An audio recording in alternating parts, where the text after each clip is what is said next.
Hey, Nikki, how are you? Lucia, how are you doing? I am wonderful. So, thank you so much for being here today. I am so excited to have you, the founder of Buy From a Black Woman. And today we're going to talk about your journey, your purpose, and your why. Our missions are definitely aligned in supporting our sisters in their ventures and all that they do. So, again, I just want to say thank you so much for your acceptance and welcome. Thank you. I'm so happy to be here. I really appreciate, especially your flexibility. I know my schedule changed, so thank you for being flexible. I really appreciate that. Absolutely. And you're a busy woman. Listen, this is Black. Don't say the word busy anymore because busy just means you're just doing things just to do it. Try to say productive. I'm very productive. I'm positively overwhelmed. Like I try to change those type of words so it doesn't just seem like I'm just busy, lollygagging, out in the streets. I want to be. I love that. I want to be, but I'm not. That's not what I'm doing. I love that. And words do matter. And I think that I will definitely take that from you. Productive, not busy. I love it. I love it. So if you could, I will definitely read your bio before our episode starts. But if you could share a little bit about who you are as a woman, as much as you would like to share. Yeah, so I'm a lot of things to a lot of different people, but everything leads to me supporting Black women. So I'm Nikki Porcher. I'm the founder of Buy From Black Woman. I am a host of a Black Women's podcast. I advocate for Black women. I just say Black women all the time. So if you listen to this podcast in the evening, take a shot every time I say Black woman. Make it fun for you to listen to. But in all seriousness, no, I know that the universe is my creator. I believe in the creator. I believe in the universe. I think that everything that I've done in my life has led me to do the work that I'm doing with this. I know things are always working out for me. So I've tried not to worry, even though anxiety gets me. I do have self sabotage things. I do think, imposter syndrome is real, but I am a person who believes that I have purpose and I have been blessed enough to find my purpose with the organization and the work that I get to do every day. That is awesome. And thank you for sharing your vulnerabilities that you obviously are able to push through and work through on a daily basis because we all definitely experience those same things. Yeah. I think that for again, I want to say just thank you for the work that you're doing because um, I'll just put on my consumer hat, right? I launched Brownstone in 2020. I had the idea in 2019, but I launched in 2020. And I said, I want to build a fashion, wellness, beauty retail store for Black women, for Black women by Black women, and I want the majority of the retailers in the store to be owned by Black women, from the manufacturers all the way down to the sellers. And so, what I quickly learned was that not a lot of our businesses are ready to wholesale enough to fulfill a retail store. But we are doing major things. You hear the statistic thrown around all the time about how we're starting businesses and we're getting degrees at the highest rate of any other socioeconomic group in our country. So, but what does that look like? And then I said it was 2020, right? So I literally went on maternity leave, August to November, wrote the business plan while I was on maternity leave, came back 20 top of 2020, COVID drops. So what does that mean for retail, right?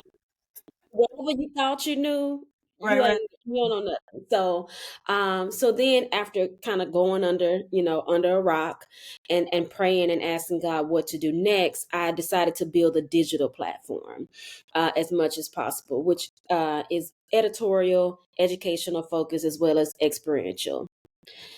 Um, what I think is incredible about your work is that you've been doing this since 2016. So this isn't about COVID. This isn't about George Floyd. Share where you set in your time period when the idea or the seed was planted inside of your spirit and what made you launch specifically in this area. Yeah, so I live in Atlanta, and I went to an event, a local like vendor event Mhm. during the holidays, and there were no black people there. Like I literally was the only black person in the room. Like there were no black people selling anything, there were no black consumers. It was just me. And I had went because I had missed a flight. I was supposed to be taking a flight to take a half marathon in Florida, but I missed my flight. So I went to go shopping to make myself feel better. And then I went to this event, didn't see anybody there. Talking to some of the vendors, learning some things about, small business, email marketing, how people are getting the word out about events and stuff like that. And I was just like, well, I know black women, but yet none of them are here selling anything. And this is a place where if they were, people buy the stuff. I'm like, well, maybe people don't know that black women do have stuff. So I started blogging. This is how old I am. Remember 2016? I was an adult in 2016. So, but I started a blog, and the blog was called Buy from a Black Woman. Mhm. And on the blog, I was just buying things once a week from Black women business owners and like sharing my experience with them businesses, and like just teaching people about different businesses owned by Black women. I was working full time at a nonprofit that I was just not fulfilled at. I got overseen for a promotion. I just wasn't happy there. So looking for a passion project to keep me going, because I was a person who I know I'm supposed to be serving. I just at that time didn't know who or how and what capacity. Um, so I just started blogging, and then from the blog, it just really just took off. The audience grew from social media. It was just Facebook and Instagram is what I was using. So people got word of mouth. Then I started doing email marketing. Then people were reaching out to me asking like, how can I be featured on your blog? Or do you have a directory of more businesses? Or do you know how you can help me with my business? Now, prior to all this, I was in the Air Force. I did 6 years active duty and 3 years in the National Guard. And in the Air Force, I was bored. So I collected degrees. So I collected business degrees and marketing degrees and business management degrees. Like I collected degrees just because they were easy associate's degrees that you can just like knock out. And then my credits just kept transferring. So I can go ahead and get this one and learn that one. So I was just collecting degrees. And so when people were asking me the questions, I knew the answers, which was like, wait, I know this. And then I was working in nonprofits. So I'm like, well, maybe this can be something more. So I started looking for grants that were for Black women business owners. Again, 2016, 2017 now. Mhm. So I was looking for grants for Black women business owners, and there were none that exist. There were like grants for women, there were grants for moms, but there wasn't a grant just for Black women. So I created the Black Women Business Grant. So that was the first grant really that was focused on Black women business owners.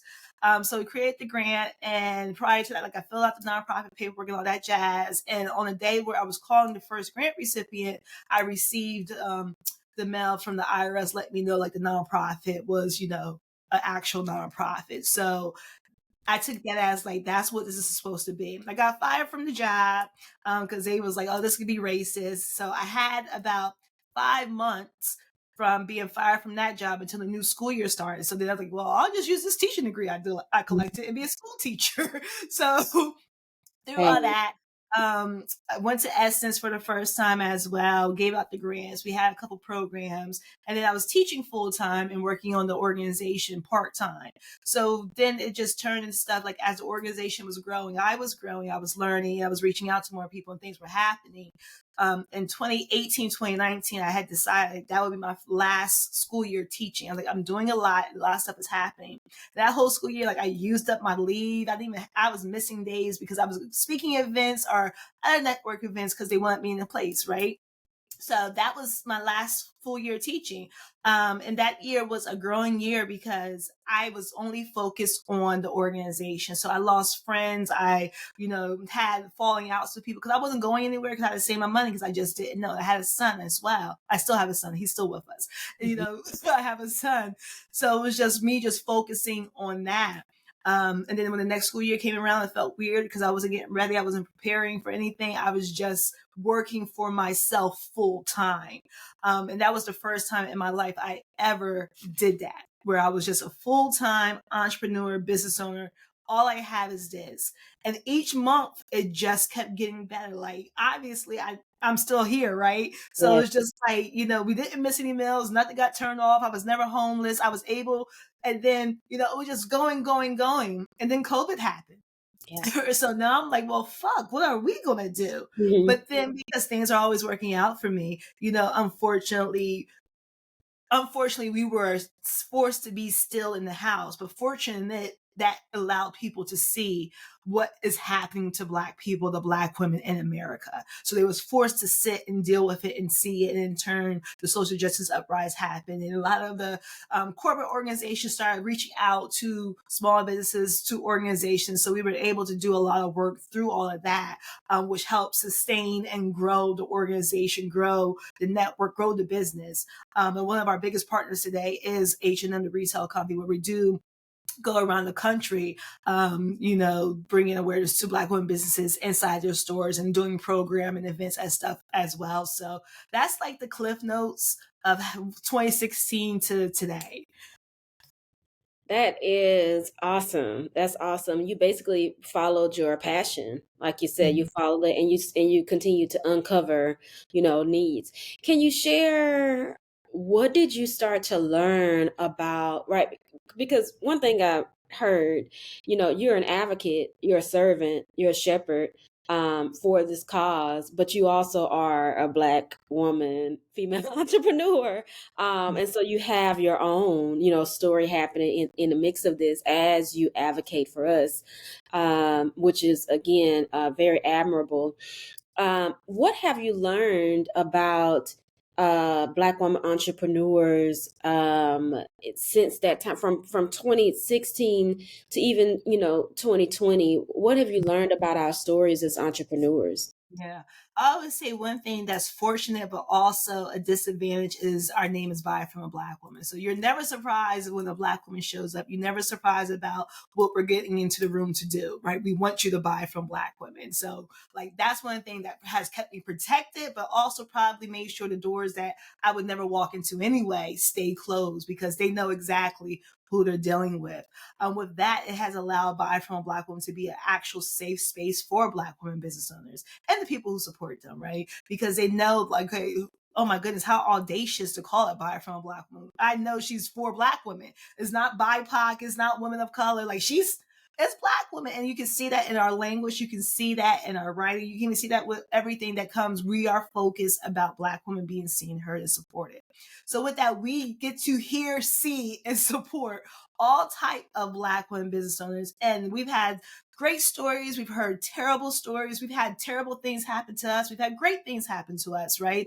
We're currently doing a research project about the defunding of Black women business owners because of the social justice uprising. And through that research project and hearing the stories from different Black women business owners, we're learning that that time period was so temporary that it caused more harm than good for some of our small businesses, because a lot of businesses were starting right before the pandemic, or they came to life during the pandemic, because we know the pandemic is not real. That support was temporary, and they were supporting in droves, and now they're no longer supporting those businesses. They're no longer buying from those Black businesses that they were so long. So now we have these new entrepreneurs who got in here, started when, the hype of supporting Black businesses. And now they're realizing, oh my goodness, I had no idea. So all of those numbers are going to drastically change, which is going to affect a lot of us as well. And I don't think that has been a real conversation that we talked about either. But the normal thing is Black women business owners, we're not getting enough funding. We don't get capital. It's hard for us to get a loan. It's hard for us to get co-signers. Even though we are the most educated, we are the most determined, and we do things with a spirit of excellence all the time, it's just very hard financially to start a business if you are not well connected. Now, let's say you went to a HBCU and you are in a sorority and you have connections with your sorors, who have connections with the frats, who are in these high C-suite jobs, and they can help donate and get. So it's like, if you're not well connected, it's going to be difficult because you're starting from scratch. Now, I had no idea what I was getting myself into when I started blogging. I had never wanted to be a business owner. It wasn't something I was like, oh, when I grow up, I'm gonna be an entrepreneur. It was nothing like that. It was like, how can I always climb and exceed in the job I'm at? Being an entrepreneur was never even in my mindset. So I'm am really just learning from the start. Like, I literally am. So I'm able to relate to a lot of the Black women business owners out there. And for that, I'm grateful because they share so much with me. Wow. I think when you share that the pandemic period, you're learning that it is, it may have done more harm. Or look at me, I need to just be frank and say it did do more harm in this space Mhm. than not. Uh, where would you say we are on the curve of coming off of that Right period? now, it's hard to say because everybody's in a very anxious period because we don't know what the presidency is going to hold. We know either way, it's going to be good and bad. Like either it's going to be bad, or it's going to be good, bad. I don't know if you remember, like, if you've ever worked in corporate, but they were like, they'll negotiating win lose, like Mhm. it's good, bad, right? Mhm. It's a win lose situation and then the added of that, because I did vote and I voted for Harris and Madam Vice President becomes Madam President, that is going to add, and I'm getting chills just saying it because I don't think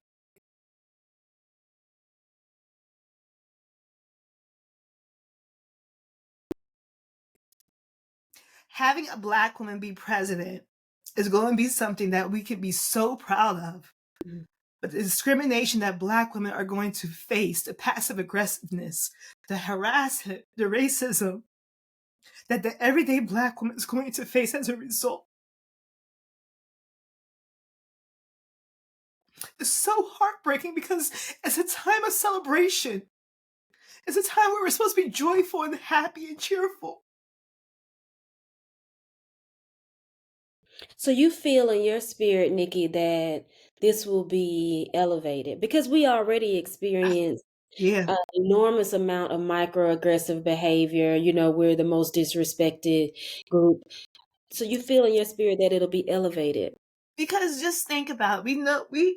We're seeing a level of racism that we have been fortunate not to see up close because we didn't have the power of the internet or social media or the people who can just hide behind bots and all that jazz. We didn't have that in our hands, in our pockets, in our purse every day. I posted something on TikTok and a number of racist comments that comes through that is just like, when do you have the time Yeah. to be this racist, right? And it's just something like that. So when I think about the women who have to go to these corporate jobs where white men are in power and they are already passive aggressive, and if they have that chip on their shoulder that now we have a black woman who's commander in chief, they can't take it out on the White House. They can't take it out on the government. They're going to take it out more. And the white women who, what I mean, let's not even talk about white women today, but you get what I'm saying? So it's like, it's that piece where I need for us to realize the only way we're going to survive is community. And we need to support each other. We need to come together because we have to, because it's going to be tough. It's going to be tough. Woo, sis. I feel And your spirit. I feel your energy. And again, thank you for being so open. You have enlightened me in a way that I think, just will increase my awareness, my level of awareness. Because I feel like I know I myself experience it every day. And like you said, it's either going to be good, bad, or bad, bad. So we will and I stay. didn't mean to go there. I don't even know how we got over there, but It's all good. It is all good. We went there and we will stay prayerful yeah. because we're almost there. We're almost there. This episode will launch after the election, but very close to it. So when you say community, stay in community, we have, as African Americans, we have 1.6 trillion in buying power, Mhm. right? So, those of us who know that statistic or not, but we know that number, we know that we have the buying power within our own community to support our own Yeah. economy, Yeah. Black owned economy, rather.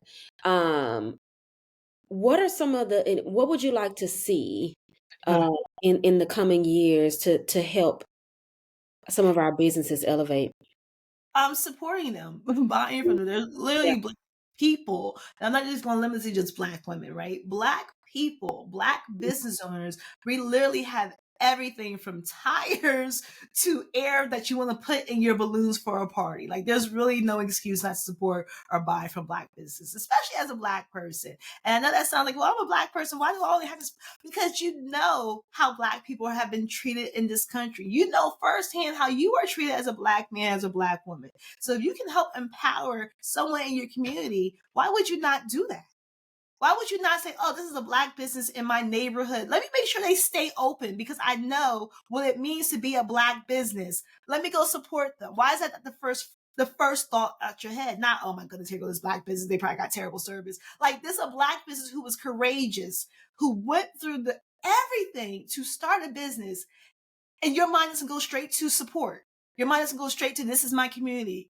Like I have no idea why that's not the thought process, and that keeps me up because when we talk about people throw around the word financial literacy or generational wealth and da da da da and all that does, but then they're not supporting other Black businesses. They're not supporting other corporations owned by Black people or empowering Black people. But this is what you want. Right. And now you got me on my soapbox. So if I go on my bag, just pull me back. Right. Because it's just like so much of this could be solved already. Let's talk about, don't get me wrong. I love our A-list celebrity people and all that jazz or whatever. But how many more businesses do they have to start? Like it really makes no sense when they can actually pour that money into those businesses that already exist, that are owned by Black people to help bring up the economy. If you were serious about Black excellence and not just singing it because you want hits on your streams. So all this stuff is like stuff where that has to change. You have to believe that white is not always right. Those labels mean nothing. We have high-end designers in Black communities. Absolutely. We have them. So you're wearing these names of people who don't even live in the country that you live in, let alone support you over a Black designer. That makes no sense to me as a Black person. And we have a conversation come on, like, do Black consumers have an obligation to Black businesses? And I think they do. I think as a Black person, you should support Black businesses. And if you're not, why aren't you? Unless you just don't like Black people. It keeps me up at night too, and so I think we all want to know that. And sometimes I feel like, well, are we singing to the choir? Like, how do we reach this our community? How do we reach them to help them to understand? And it has to be, to me, a generational thing, right? Because what am I, a millennial? Are you a millennial? I am. I'm an older millennial though. Okay. I'm a grown millennial. I'm not gonna say older, I'm grown. We can't be too. I'm a grown millennial too. You don't even want to know how grown I'm about to be next Friday, a week from today. 40, a week from You grown together. we grown. Yes, yes. And Your 40s are so much fun. They told me it was fun, but like I'm like right here, I'm 42. This shit I am having the time of my life. that is so funny that you gave me that word. And when things come to me in threes, as I was praying last night, fun came to me. That word. 40 is giving fun. It's giving liberation as well. It's freedom. Like Yeah. you really like the shedding and the releasing and the okayness with everybody else. You're just like, no. And then like learning that everything is a choice, even your feelings, even your thoughts. So, okay, I feel sad. I don't want to feel sad no more. So let me stop thinking about that sad thought and go over here. It's literally that quick. Yes. It's that quick. And it's just time of my life. Have fun in your Love that for you. Yes, yes, yes, yes, yes. To be continued. Yes. Yes, yes, yes. Well, no, I'm just wondering, because some of the work I do, for example, in Black Business Expo that I direct in my hometown, I came up with the idea of busing in junior and senior high school students to get the experience. and they had never seen anything like that. And I just saw the lights go off for a lot of them. They were able to see Black professionals, entrepreneurs, scientists, from all different industry. So I'm like, oh, we have to start with the kids, Yeah. because I feel like growing up, my parents were more so focused on stability Mm-hmm. and coming out of segregation, and just kind of making sure we walk upright, we dress white. But we're past that now. This new generation, they don't have a dress code. They don't really care about much. So, but to me, I do feel, and I'm going to use this word as our word, they are conscious and woke. And Mm-hmm. so if we can teach them, what it means to support, I think that they will. Yeah, and I think you had asked earlier before I went over there again. What will it take? And I don't know. Well, now I know your age, so yeah, around our time when the media, the Black stars were wearing Black gear. Mm. So that's what really, like, they were wearing the FUBU. Everybody, every music label group had their own line. So the Rock would wear the Baby Fat, the Fat Farm. Like, they were wearing Black designers. They were wearing HBCU cloths. They were wearing statement pieces. They were Black. And that was in our media. That's what we got saw. So like when we go on television, Living Single, HBCU shirt on Queen Latifah. You're on Will Smith. He talked about some Black Power, Malcolm. Like they talked about it. Today, they're not. Today, Absolutely. it's about drugs. It's about our rappers sold drugs. These rappers are doing drugs. So a whole different mindset with that too as well. Mhm. So it's just like we have to turn that space around, and that comes with community. That comes when you saying, "Hey, Felicia, I saw this business down the street that's Black owned. I bought something from there. You want to go over there and go back?" And you're like, "Yes," because they're down the street. So we need to know them. We need to be able to show. Like we need to bring that back. Like we should know our neighbors. Like we should know our neighbors. Like it makes no sense why you're being mean and I live right next to you. Because if something happens to your house and I'm home and you're not, don't you want me to call you? My oldest, said one day, recently, within the last 2 weeks, she said, "Mama, it's kind of weird that your neighbors get to see everything you do. They get to see, like, when we come and when we go, when we walk to the mailbox." And I said, "Well, Emery, that used to be our community." Said back in the day, your neighbors, you would wave to your neighbors. The kids were outside. And I just, when she said that, I'm like, Yeah, wow, yeah. such a different upbringing, very much so. Yeah, so it's just like so I sit on my porch, my house is a bus stop is right on the corner. So in the Okay. morning I sit on the porch, I wave to the kids. When I know school is over, I sit on the porch, I wave to the kids. They're, "Oh, hey, Miss Nikki. Hi, Miss Nikki." That's And so so like sweet. letting them know, that I am here for them. Yeah. Even if you don't think anybody else is seeing you, because being seen is sometimes important as well. But like Mhm. getting that community back is Mhm. just that's what's going to take. That's what needs to happen. And I think it can start with just you and I, like we're doing it. And then our other people, because I don't know when you were doing it with the retail store, whenever I go somewhere, a person who is not used to buying from a Black woman will seek me out to Mm. tell me that they bought something from a Black woman. "Oh my goodness, Nikki, I was so happy I saw you. Look, I saw this Black woman business owner, I bought this, and, da, da, da, da." And they were proud and excited to share and showcase that. We had to do more of that. Yes. We had to do more of that. Yes, yes, yes. Because I was actually reading on your website, and it says our businesses make 5 times less than other women-owned businesses. So it's truly about generating revenue for these businesses.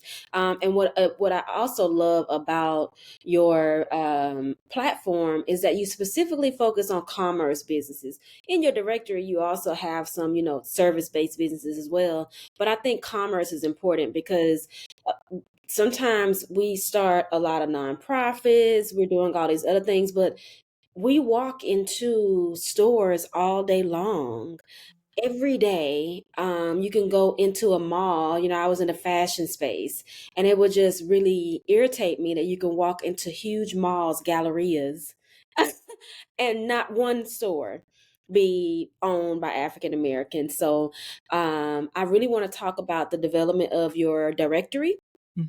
And how is that working out for the companies that you're supporting? Oh yeah, so the directory came as a result of the blog when business was like, "Hey, do Mhm. you have a directory?" Or "Hey, can you put me on your website?" So I go, "Well, we need a directory," and we are the only directory for Black women business owners. Like we're exclusively Black women business owners. I don't care if you got the business with your husband, y'all go over there. With your kid, you go over there. Are you a Black woman? Like that's it. So these are 100% Black women owned businesses. And it just grew from word of mouth. In the beginning, I was doing this by myself. I was on a teacher salary, a single mom. I had no money for no Facebook ads. Like, so it was straight like this Black woman told that Black woman told this Black woman, and they joined the directory. And then they realized there were other benefits to being on a directory. One of the things we do, like we just, the National Minority Supply Diversity Council just had their conference here in Atlanta, Georgia. And we do a MBE, a Minority Business Enterprise certification that businesses need if they want to get contracts with corporations, work with the government, work with city officials, all that jazz, just to prove that they are a legitimate business. All the paperwork is correct and they can work and handle the stuff. So we do a program that Black women business owners get that, and that's through the National Supply Diversity Council. Okay. We were able to leverage vending opportunities inside this huge conference for Mhm. 600 Black women business owners. Over 6,000 people were at this conference. A Mm. table retails for 3,200 at this conference. These business owners were able to do this for free, and sell their items in front of people who make corporate decisions, who are in charge of corporate spending, who are government officials in charge of that, who are procurement spaces. They got to do this for free just for Mhm. being part of the directory. So it's like stuff like that we're offering to our business owners so that they understand, like, yeah, you have a list and they're getting businesses. Like, people use our directory. Like I said, we're the highest rated directory. We're only for Black women business owners. I don't have the numbers in front of me, but I'm sure we can send you those numbers so you can just, reiterate that. But like, people come and use our directory. Millionaires have been created because of buy from a Black woman's online directory. You know what I'm saying? That So is like, so awesome. people trust us. People know that we have it. They know, like, oh, I know if I go over here and find a business, it's a legitimate business that's going to do good service, and they are 100% Black woman owned, and that's why people use us. Gotcha. One thing I want to make sure I'm clear on now, do the companies on your directory have to have the MBE certification? No, no, no. So a lot of that's the reason why we implemented that program, because we found out that the businesses on our directory, they didn't even know what it was. So Hmm. taking them out of certain spaces that they didn't even know exist. So we introduced it. Some businesses know what it was, and they had issues doing the application on their own. Our people were charging outrageous fee to do the application, which is illegal. So we were able to bring those two people who never heard about it, those people who been trying to do it and just had a difficult time even understanding the process, together to make this an offering. Gotcha. Because you're not only just the directory and the different events at H&M, you provide educational opportunities for the entrepreneurs as well. Can you Yes. share just a few topics that you've offered because they are amazing? Yeah, so we have our resident accountant Tuesday P. Brooks of Enjoy Management. She does tax services and accounting services for small businesses. She has a monthly series called Tuesdays in Taxes, where on Tuesday she talks about what you need to do. Nicole, she's on hiatus right now, but she is our resident attorney, and she makes sure to cover IP and copyright law. So you have an attorney right there to help you with that. She's helped a number of our Black women business owners get copyright for their business, because that's another hurdle that a lot of people don't understand. You can do all this, but if you don't have ownership and somebody else does, it means nothing. That you have to change everything. So we had that going on. We do business planning workshops. We do community development workshops. We even do reach across the table events, where we host events where Black women business owners in the same industry come together and learn how they can work and help and enhance each other. So that's just a couple of the offerings that we do. Gotcha, gotcha. I just have two more questions. Your H&M partnership is just amazing. I remember when I came, and my background in corporate, I create integrative spaces. So that's why the idea came for the retail store, because through people, processes, and technology, you blend it. So if I'm going somewhere to check out, I'm always looking at their system. How did the customer service rep check me out? What kind of product knowledge did they have? So I remember being so happy that we had to go to the H&M checkout line to check out. I was like, oh, this is not just a pop-up shop inside of H&M. They have integrated them into their POS, which gives you data then. What have been some of the key performance indicators that have come out of that partnership? That's not something I want to share on this podcast. Okay. All right, right. Well, we can go a little bit higher, just even just, strategically, how has it helped? Yeah. Yeah, so we've been able to generate last year 2.7 million directly into the community. That's not into Yeah. Black women. That's not into H&M. That's directly into business owners who have been able to profit from that. And then also some of the business owners in the stores have been able to leverage their brand to create more partnerships because we know competitions, like you just mentioned, they come inside to our events. So because of that, some have been on Oprah's Favorite Things, have been in other spaces and other programs because of the exposure of that event. I'm Mhm. trying to think of some of the numbers off my head, but I hate reciting numbers because I don't ever want to be wrong. Yeah. But like the directory has grown, the partnership, we're entering our 5th year, so obviously they're doing great as well as a result. Mm. And like it's a lot. It's a lot. We do have an impact report on our website. So if you want to go to Buy from a Black Woman /inspired tour to see more of the impact and the numbers is over there. But I don't know the numbers off the top of my head. I apologize Yeah. for that. No, it's okay. You don't have to apologize. My question was more around holistic impact, Okay. right? Okay. You said the 2.7 giving back into the community. I got real corporate when I went into KPI. So Yeah, that's I was like, oh. am I on a corporate review or what? Is this an Austin call?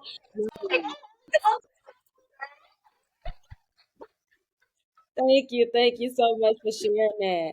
Um, and Nikki, I wonder sometimes about how can we expand our partnerships globally for Black women. How can we build with our sisters that may be in other countries? What are your thoughts on that?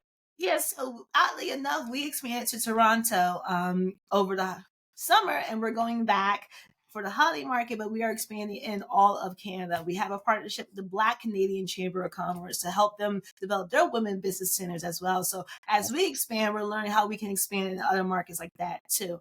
We're planning to go to Ghana in 26. I think Mm. it's 26, and then having a exchange Black women business bestie seminar situation where we're bringing Black women business owners from America into Ghana, and they can become like business bestie with a Ghanaian woman, and a Ghanaian woman becomes business bestie with an American Black woman, and they're able to help expand that gap as well. So we're working on it. That is awesome. That is awesome. Well, that is all that I have. That is all that I have. One stat that I want to throw out that is very disturbing, but it is why I continue to do the work, is that the Black median wealth income is predicted to be zero in 2053. That is within our lifetime, hopefully. And so we have to do the work of helping to elevate and build a middle class, elevate our businesses, teach our children. And so I thank you for being a partner in this work, and just So I'll much. continue to support your work. Thank you Thank you. so I much. appreciate it so much. Yes. Bye bye. Bye.